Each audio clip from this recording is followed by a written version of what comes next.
O som das ondas batendo contra as pedras era a única testemunha do crime silencioso que estava prestes a acontecer. O helicóptero sobrevoava a pequena ilha deserta, no meio do nada, uma faixa de areia cercada por mar aberto e silêncio mortal. Antônio Duarte, um dos empresários mais respeitados do país, 72 anos, multimilionário, coração bondoso, olhar cansado, estava sendo enganado pelos próprios filhos.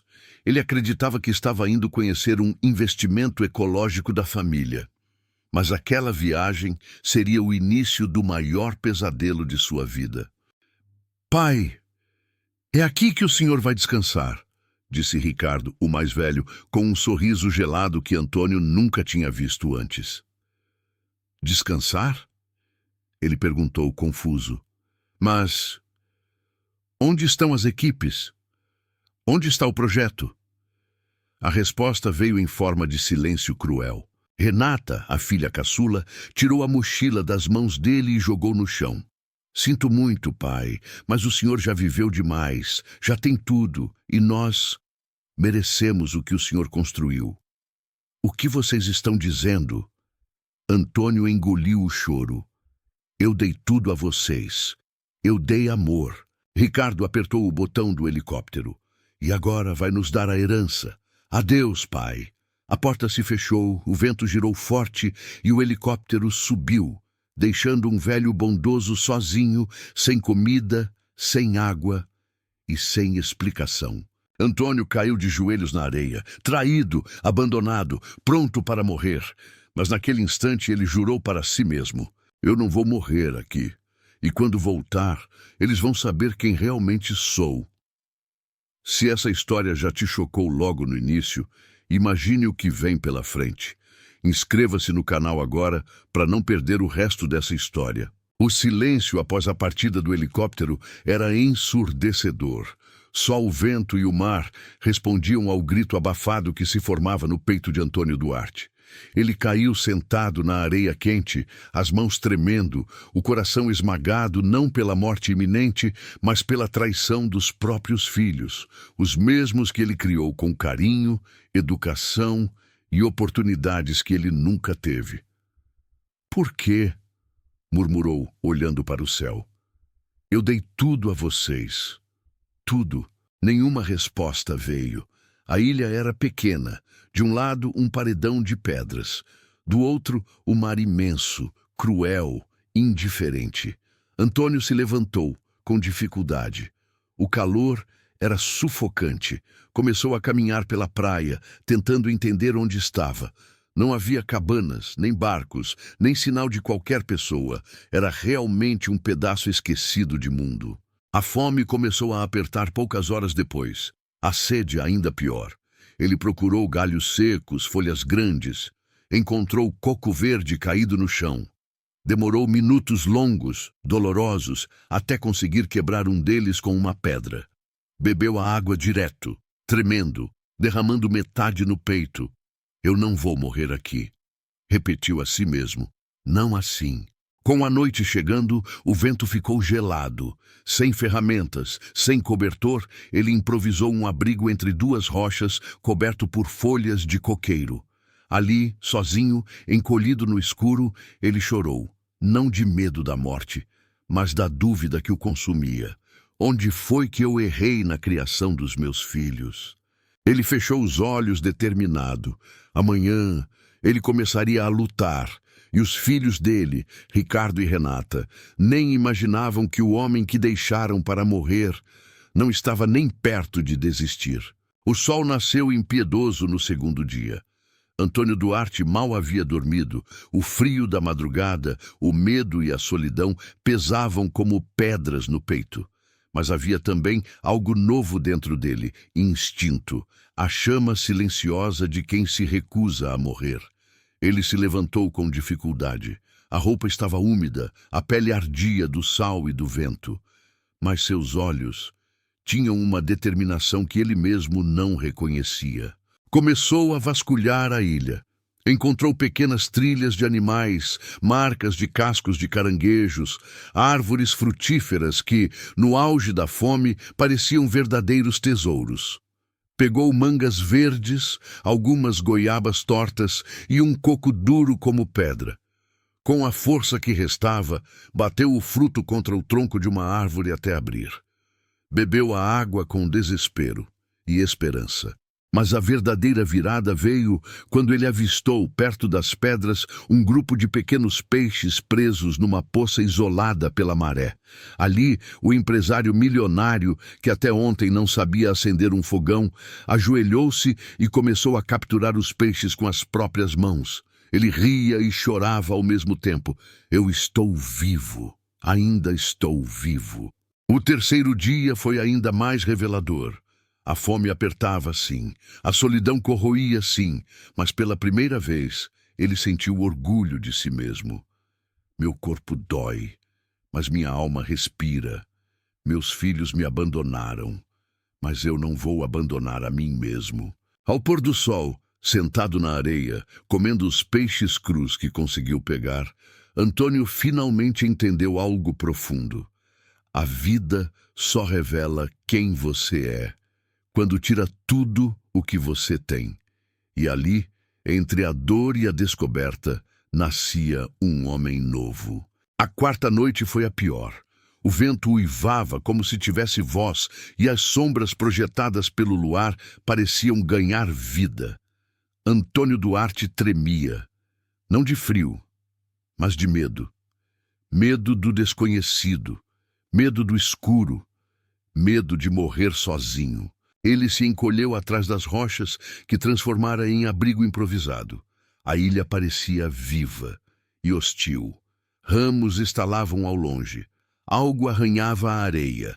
Um grito agudo, talvez de alguma ave noturna, cortou o silêncio e fez o coração dele quase explodir. Eu não posso, sussurrava com as mãos na cabeça. Ali, naquela escuridão absoluta, um pensamento rasgou sua alma. Meus filhos realmente me deixaram aqui para morrer. Não era mais dúvida, era certeza. Lembrou-se de quando segurou os dois pela primeira vez no colo, ainda bebês. Lembrou-se das noites em claro, cuidando da febre deles. Lembrou-se das festas de aniversário organizadas com carinho. Das madrugadas trabalhando para garantir o futuro deles. Dos abraços, das risadas, das histórias na beira da cama. Agora, tudo isso parecia mentira. As lágrimas caíam quentes, misturando-se ao sal da pele. Pela primeira vez desde que chegou, ele pensou em desistir. Talvez seja melhor deixar acontecer. Mas então um trovão ecoou e a chuva caiu com força. A água fria o despertou como um tapa do destino. Ele ergueu o rosto para o céu, deixando a chuva lavar sua dor, seu desespero, sua traição. E disse entre dentes: vocês vão me ver de novo, eu juro. Vocês vão me ver de novo. A solidão ainda o esmagava, mas dentro do peito algo mudava. Um homem estava renascendo na manhã seguinte. Algo mudou dentro de Antônio Duarte. Não era força física, era força de alma. A tempestade da noite anterior arrancou dele o medo e deixou somente uma verdade. Se quiser viver, terá que lutar como nunca lutou na vida. Com o sol já alto, Antônio começou a trabalhar. E ali, naquela ilha desconhecida, o homem que passou 40 anos sentado em salas de reunião, finalmente usou as mãos para construir o próprio destino. Pegou galhos, cipós e folhas largas. Observou a estrutura das árvores, sentiu o peso dos troncos, mediu cada pedaço com um instinto que nem sabia que tinha. Demorou horas, talvez o dia inteiro, mas ele conseguiu. Um abrigo de verdade, uma cabana simples, mas resistente. Algo que o protegia, algo que dizia: você pode sobreviver. Depois disso, ele encontrou pedras diferentes, algumas mais afiadas, e teve uma ideia. Com paciência e tentativa e erro, criou uma ponta rudimentar, uma pequena lança improvisada. Parecia frágil, mas era sua primeira ferramenta. Quando a maré recuou, ele andou pelas pedras com cuidado, usando a lança para capturar 3 peixes maiores do que os anteriores. Pela primeira vez desde que foi abandonado, comeu satisfeito. Ao entardecer, sentado na frente da nova cabana, ele olhou para o horizonte e pensou: eu não sou o velho indefeso que vocês imaginavam. O vento tocou seu rosto, como se confirmasse. Aos poucos, a fraqueza virou força, a dor virou foco, a traição virou combustível, e o milionário abandonado estava se transformando em um sobrevivente. Mas ele ainda não sabia que o destino estava preparando algo muito maior e muito mais perigoso para os próximos dias. O 6º dia na ilha começou com um céu escuro demais, pesado demais. Antônio Duarte já tinha aprendido a sobreviver, mas ainda era um homem cansado e frágil. Mesmo assim, decidiu subir uma pequena encosta de pedras na tentativa de encontrar um ponto mais alto para avistar navios. O vento soprava forte, as pedras estavam úmidas, o terreno era traiçoeiro, mas a esperança, essa era maior que o medo. Só mais um pouco, sussurrou agarrando uma rocha. Mas então, o pior aconteceu. Um dos apoios de pedra cedeu. O corpo dele despencou pelo barranco. Rolou, bateu o ombro, os joelhos, a cabeça. A dor explodiu por todos os lados. Quando finalmente parou, estava deitado na areia, sem ar, gemendo.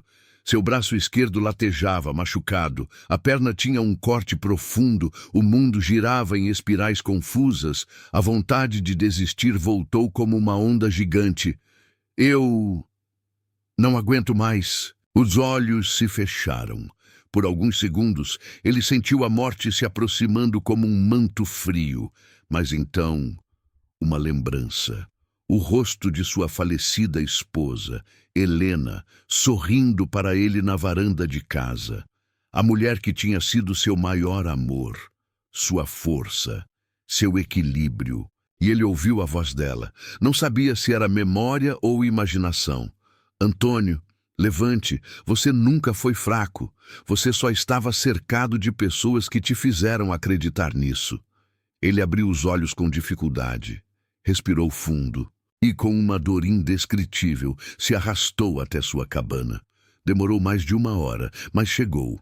E quando finalmente conseguiu se deitar, ofegante, sujo de sangue e areia, ele sorriu. Vocês tentaram me matar, mas vão ser vocês que vão me ver voltar. A queda quase tirou sua vida, mas devolveu algo ainda maior. A certeza de que ele iria sobreviver, custasse o que custasse. A dor no braço, no joelho e nas costelas ainda era intensa, mas a mente de Antônio Duarte estava mais forte do que nunca. Ele sabia que se ficasse esperando, acabaria morrendo naquela ilha. Então, tomou a decisão mais ousada e perigosa da sua vida. Ele mesmo construiria um barco, com as próprias mãos, ou morreria tentando. O plano parecia loucura, mas para quem foi abandonado pelos próprios filhos, o impossível já não parecia tão assustador. Primeiro, ele buscou troncos caídos na parte interna da ilha. Alguns eram grandes demais, outros podres. Depois de horas selecionando, encontrou 5 troncos resistentes, perfeitos para formar a base da embarcação. O processo era brutal. Antônio arrastava os troncos pela areia usando cordas improvisadas de cipó. Cada puxão era agonia. Mas ele continuava. Eu vou sair daqui, murmurava. Eu não vou morrer como um velho descartado. Os dias seguintes foram marcados por suor, dor e esperança. Ele trançou cipós para prender os troncos entre si, criou remos improvisados com galhos achatados e até montou uma pequena vela, usando o pano rasgado da própria camisa e folhas largas costuradas com fibras vegetais. O resultado era rústico e regular, mas flutuava, e isso era tudo o que importava. Na 7ª manhã, ao ver o barco improvisado balançando na beira da praia, Antônio chorou. Não de tristeza, mas de vitória. Se eu cheguei até aqui, eu chego até o fim. Com o coração acelerado e a mente decidida, ele se preparou para deixar a ilha. O milionário abandonado estava prestes a enfrentar o mar aberto. E nada, nem mesmo uma tempestade, o faria desistir. Mas ele ainda não sabia. A tempestade viria mesmo, e quase tiraria sua vida. O amanhecer era tão bonito que parecia um sinal divino. O céu pintado de rosa, o vento calmo, o som leve das ondas. Tudo dizia a Antônio Duarte que aquele era o dia certo, o dia de deixar a ilha, o dia de voltar para casa, o dia de renascer. Ele empurrou o barco improvisado até a água, sentindo o coração bater como nunca. O mar estava tranquilo, quase acolhedor, como se dissesse: venha, eu te levo. Antônio respirou fundo, fechou os olhos e embarcou. Os primeiros metros foram surpreendentemente fáceis. O barco balançava, sim, mas permanecia firme. Ele remava com força, usando toda a energia que ainda tinha. Eu vou conseguir, murmurava. Eu vou voltar. Vocês vão me ver vivo de novo. O vento encheu a vela improvisada. O barco ganhou velocidade. A ilha começou a ficar para trás. A sensação era indescritível. Liberdade, vitória, redenção. Mas o destino gosta de testar quem está quase vencendo. E então o céu mudou. Nuvens escuras apareceram no horizonte como monstros surgindo do mar. O vento leve virou rajadas violentas. O mar calmo se transformou em ondas brutais.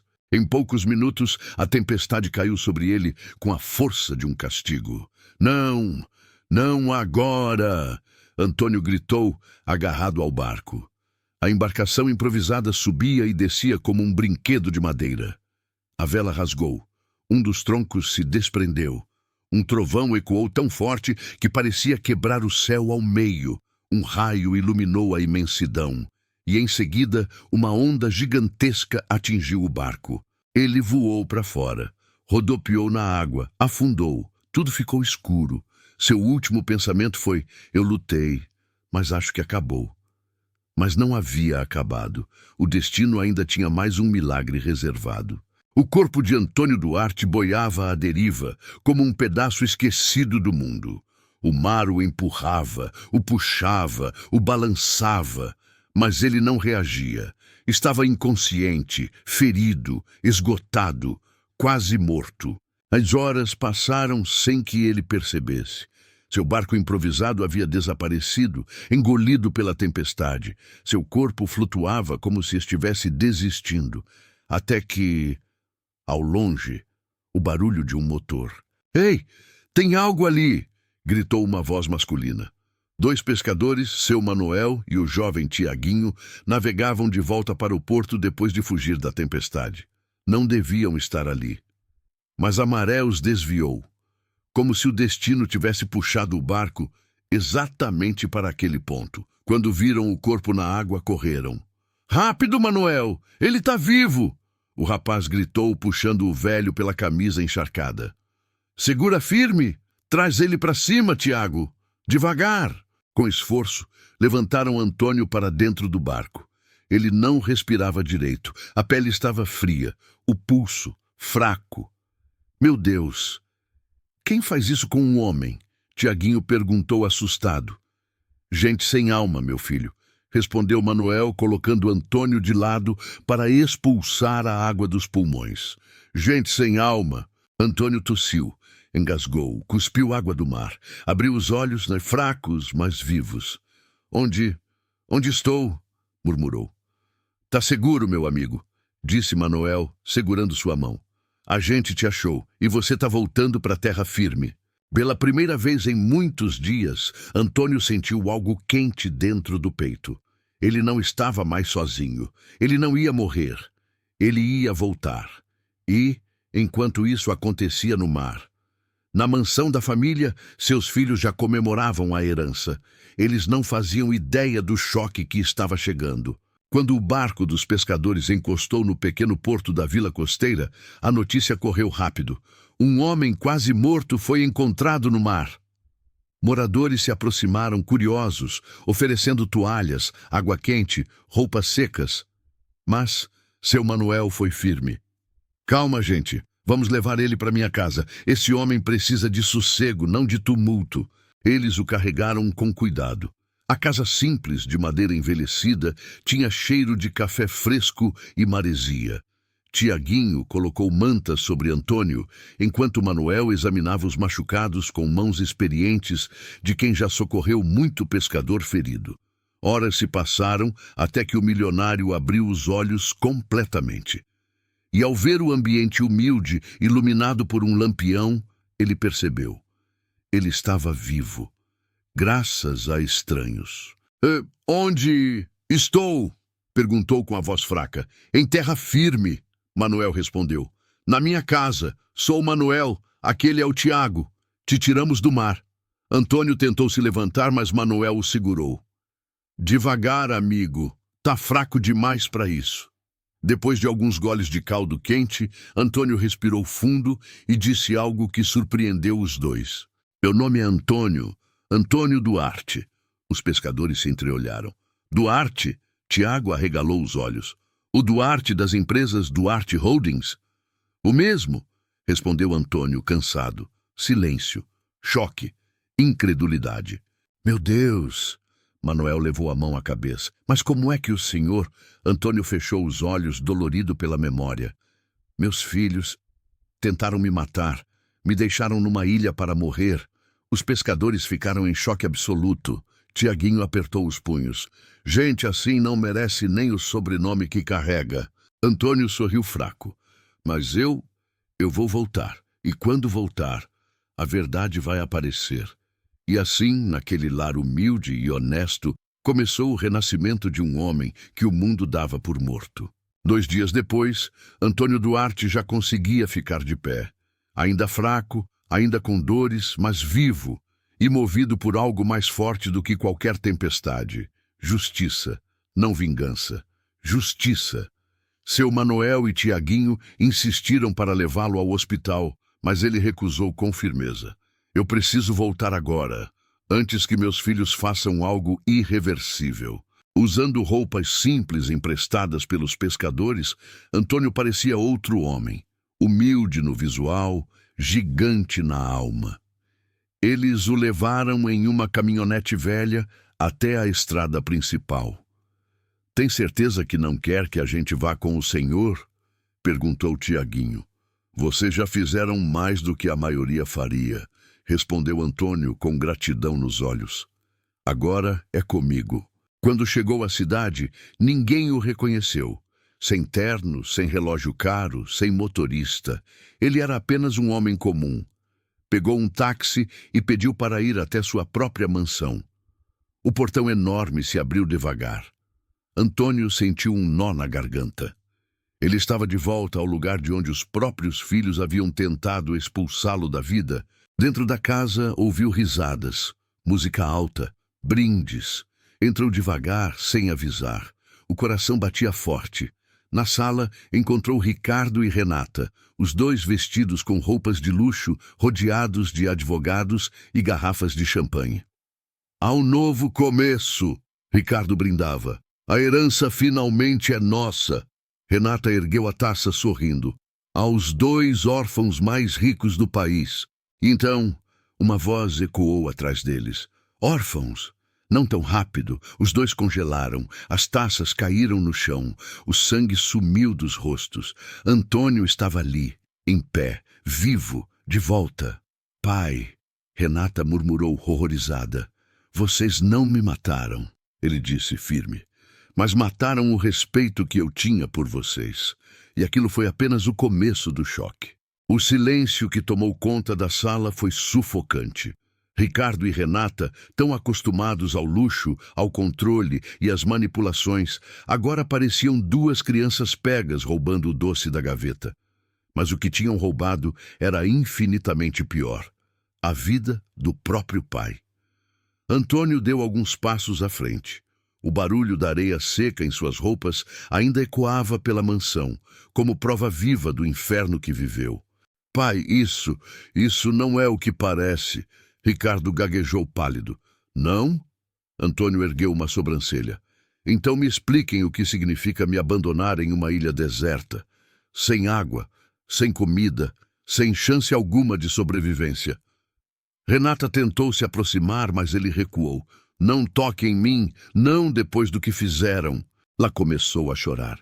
Mas Antônio viu algo que não via desde que eles eram adolescentes. Medo. Medo não do pai, mas das consequências. Nós estávamos desesperados. Renata tentou justificar. A empresa estava caindo, os investidores cobrando, e você não deixava a gente tomar decisões. Vocês queriam dinheiro, não decisões. Antônio cortou. Queriam a herança. Queriam me enterrar vivo para viverem como reis. Ricardo tentou erguer o queixo, mas sua voz fraquejou. O senhor sempre amou essa empresa mais do que a gente. Não, Antônio respondeu com firmeza. Eu sempre amei vocês mais do que a mim mesmo. E foi assim que me pagaram. A sala inteira pareceu encolher. O milionário respirou fundo, a voz embargando, não de raiva, mas de dor. Eu sobrevivi a uma ilha deserta, mas a pior solidão que senti foi saber que meus próprios filhos queriam minha morte. Renata caiu de joelhos.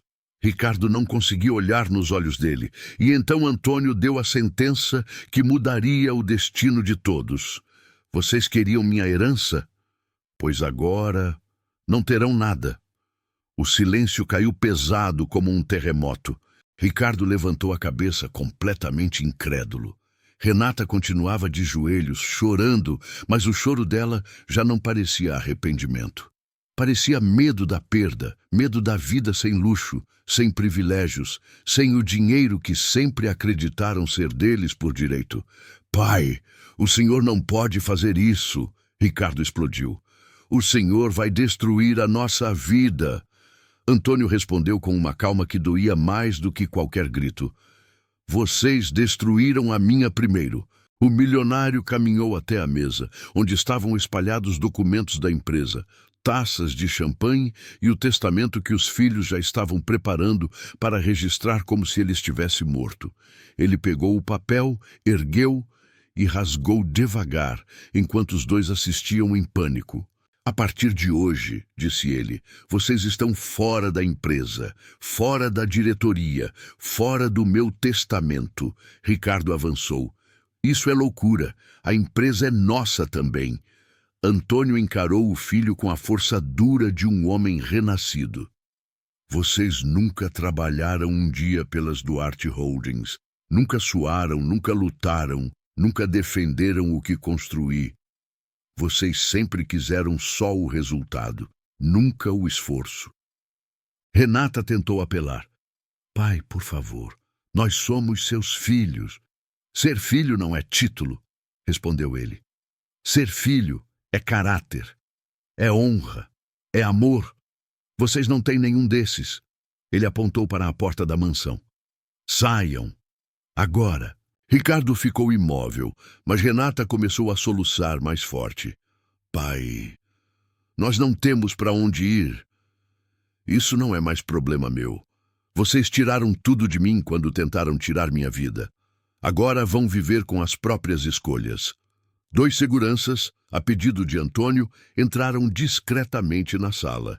Ricardo tentou resistir, mas não tinha força moral nem coragem para enfrentar o próprio pai. Foram levados até o portão. A porta se fechou com um estrondo que ecoou pela mansão como um divisor de eras. A casa estava finalmente livre. A alma de Antônio também. E ele ainda tinha uma última coisa a fazer. Algo que mudaria o rumo de muita gente boa. A mansão estava silenciosa. Não era o silêncio pesado da traição. Era o silêncio leve de um lar finalmente em paz. Antônio Duarte caminhou até o escritório, abriu a gaveta onde guardava documentos importantes e retirou uma pasta azul, quase esquecida, onde estava o testamento antigo. Ele o colocou sobre a mesa, respirou fundo e chamou seu advogado de confiança, o velho doutor Alencar, que cuidava da família havia décadas. Antônio, O advogado entrou tropeçando, emocionado ao ver o amigo vivo.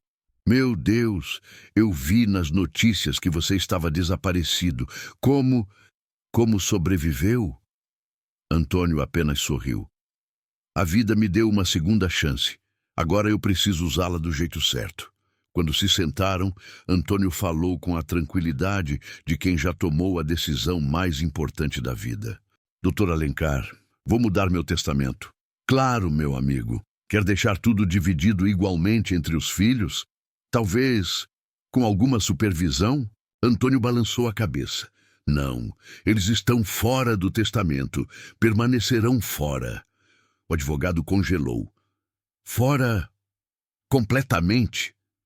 Completamente, confirmou. Quem tenta matar o próprio pai não merece nem o meu nome.